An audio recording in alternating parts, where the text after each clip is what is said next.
joining us for tonight's last call. Don't go anywhere. We will be right back to wrap up the Easter edition of Wind Time.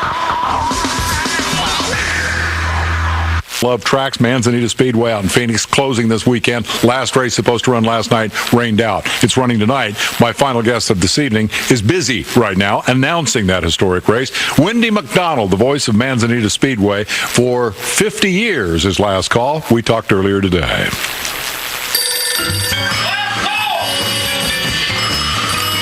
So Wendy, when this phone call hits the air, what time's it going to be out there in the suburbs of Phoenix? It's going to be showtime. Showtime indeed. The last race at Manzanita, that of course has been your signature for a long time out there. Tell me the emotions that you're feeling as you prepare to call your last show at that legendary track.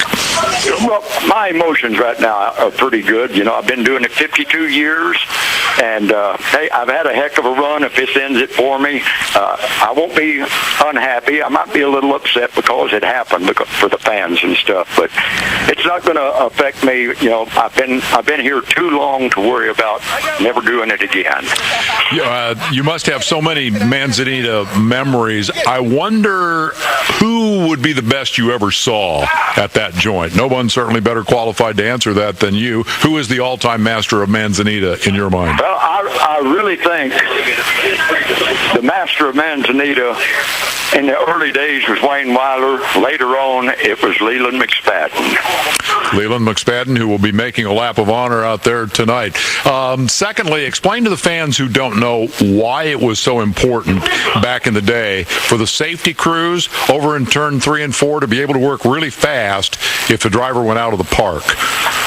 Well, I think that you can explain it that most drivers got a wiener from their owner whenever they went out. And in case they went over there in that wrecking yard, there was a mean junkyard dog over there. And that was worse than the flip.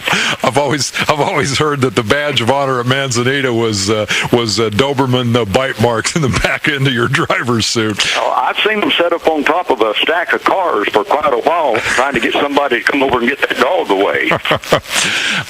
You're not just the announcer, you're also Manzanita's historian. Do you have any books left to sell? Yeah, I've still got some books of both. I've got one called Manzanita Speedway's Desert Thunder. That was my second book. Yep. It covers everything at Manzanita, every division from 1981 through 2005. My first book was called Thunder in the Desert.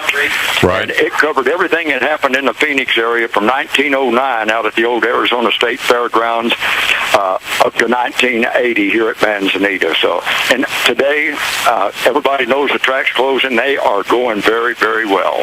www.wendymcdonald.com if you want to order one. Last question. We hear talk that the track owners are in fact going to try to find another site and build another Manzanita. Should we keep our hopes up? Might that actually happen?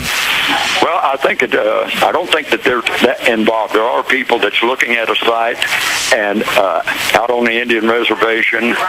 But, you know, to build a first-class racetrack like Manzanita has become through the years, it's not going to be something that can be built in 2 or 3 months. I would say that if they get it, it's going to be the 2010 season before it's open. We hope you have a great show out there tonight, Wendy. We appreciate your time, and our sympathies go out to you and everybody else who loves that place on this, the night of the final race at Manzanita. Thanks for your time tonight. Okay, thank you, Dave.